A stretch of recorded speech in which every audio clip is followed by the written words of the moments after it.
പത്തനംതിട്ട ജില്ലയിൽ ആറന്മുളയടക്കമുള്ള മണ്ഡലങ്ങളിൽ UDF NDA deal നടന്നുവെന്ന് പറയുകയാണ് ജില്ലാ സെക്രട്ടറി രാജു എബ്രഹാം. തോൽവിയുടെ കാരണം പാർട്ടി വിശദമായി പരിശോധിക്കുമെന്നും രാജു എബ്രഹാം പറയുന്നു. വീണ ജോർജ് നല്ല സ്ഥാനാർത്ഥിയായിരുന്നു എന്നും CPIM പത്തനംതിട്ട ജില്ലാ സെക്രട്ടറി രാജു എബ്രഹാം 24 പറഞ്ഞു. UDF MLA-മാരെ സ്വാഗതം ചെയ്യുന്നതായും ജില്ലാ സെക്രട്ടറി പറയുന്നു. ജില്ലയിൽ 5 നിയോജക മണ്ഡലങ്ങളിൽ കോന്നി മാത്രമാണ് LDF-ന് ജയിക്കാൻ കഴിഞ്ഞത്. അതും വലിയ വിജയമെന്ന് അവകാശപ്പെടാൻ കഴിയില്ല. പക്ഷേ വലിയ തിരിച്ചടി, കനത്ത ഒരു തിരിച്ചടി, സമീപകാലത്ത് ഉണ്ടാവാത്ത തരത്തിലുള്ള വലിയ തിരിച്ചടി തദ്ദേശ തെരഞ്ഞെടുപ്പിൽ ഉണ്ടാകുന്നു, നിയമസഭാ തെരഞ്ഞെടുപ്പിലേക്ക് വരുമ്പോൾ ജില്ലയിൽ ഉണ്ടാകുന്നു. എന്താണ് പാർട്ടിക്ക് ജില്ലയിൽ സംഭവിച്ചത്? ഞങ്ങൾ പ്രതീക്ഷിച്ച ഒരു തെരഞ്ഞെടുപ്പ് പോലെ അല്ല ഉണ്ടായിട്ടുള്ളത്. പ്രാഥമികമായ ഒരു പരിശോധന മാത്രമേ നടത്തിയുള്ളൂ. ഞങ്ങൾ വിശദമായ ഒരു പരിശോധന അടിയന്തരമായിട്ട് നടത്തി ഏത് മേഖലയിലാണ് കുറവ് വന്നത് എന്ന് ഞങ്ങൾ പരിശോധിക്കും. ആറന്മുള നിയോജക മണ്ഡലത്തിൽ 19,000 വോട്ടിൻ്റെ ഭൂരിപക്ഷത്തിലാണ് UDF സ്ഥാനാർത്ഥി വിജയിച്ചത്. അപ്പോൾ വീണ ജോർജ് എന്തുകൊണ്ട് തോറ്റു എന്നുള്ളത് കേരളം മുഴുവൻ ഇങ്ങനെ ചർച്ച ചെയ്യുന്നൊരു സമയം കൂടിയാണ്. കാരണം വീണ ജോർജിൻ്റെ പലതരത്തിലുള്ള പ്രശ്നങ്ങൾ, ഈ പറയുന്ന മന്ത്രിയുടെ ആയിരുന്ന സമയത്തുള്ള അവരുടെ പല സമീപനങ്ങൾ പോലും തിരിച്ചടിയായിട്ടുണ്ട് എന്നുള്ള പ്രതികരണങ്ങൾ കൂടി പല ഭാഗത്തുനിന്ന് ഉയർന്നു വരുന്നുണ്ട്. അതൊരു ഘടകമായെന്ന് കരുതുന്നുണ്ടോ?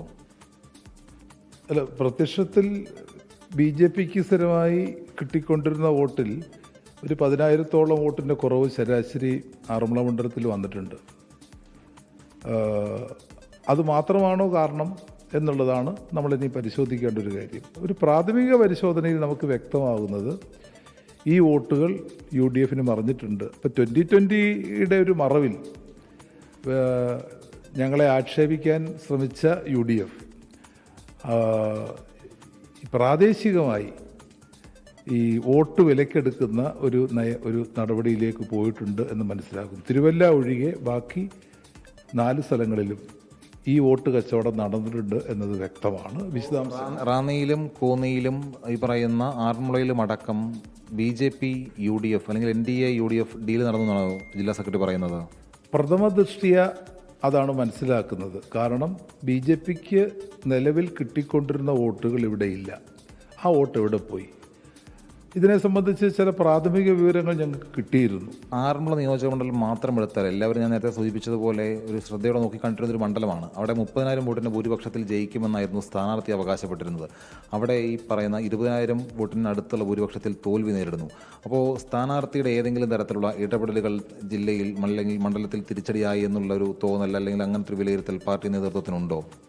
ഇല്ല, വീണ ജോർജ് മികച്ച സ്ഥാനാർത്ഥിയാണ്, മികച്ച മന്ത്രിയായിരുന്നു. MLA എന്ന നിലയിൽ ഞങ്ങൾ ഒരുമിച്ച് നിയമസഭയിൽ പ്രവർത്തിച്ചതാണ്. മികച്ച പ്രകടനമാണ് വീണ ജോർജ് നടത്തിയിട്ടുള്ളത്. എന്നാൽ അബിൻ വർക്കി ഒരു പുതുമുഖം എന്ന നിലയിൽ അബിൻ വർക്കിക്ക് ഇവിടെ നെഗറ്റീവ് വോട്ടില്ല. ഇവിടെ പ്രവർത്തിക്കാത്തത് കൊണ്ട് നെഗറ്റീവ് വോട്ടില്ല. അബിൻ വർക്കിക്ക് പ്രത്യേക ശത്രുക്കളില്ല. അപ്പോൾ കോൺഗ്രസ് വോട്ടിൻ്റെ ഒരു ഏകീകരണം അവിടെ സ്വാഭാവികമായിട്ടും നടന്നിട്ടുണ്ടാവും.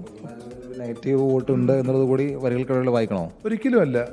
വീണ ജോർജിന് നെഗറ്റീവ് ഉണ്ടെന്ന് നമുക്കൊരിക്കലും പറയാൻ കഴിയില്ല. കാരണം വീണ ജോർജാണ് ഈ നിയോജക മണ്ഡലത്തിൽ ഏറ്റവും കൂടുതൽ വികസന പദ്ധതികൾ നടപ്പാക്കിയിട്ടുള്ളത്. സഞ്ജയ് ഇക്ബാലിനൊപ്പം ഷിജോ കുര്യൻ, 24.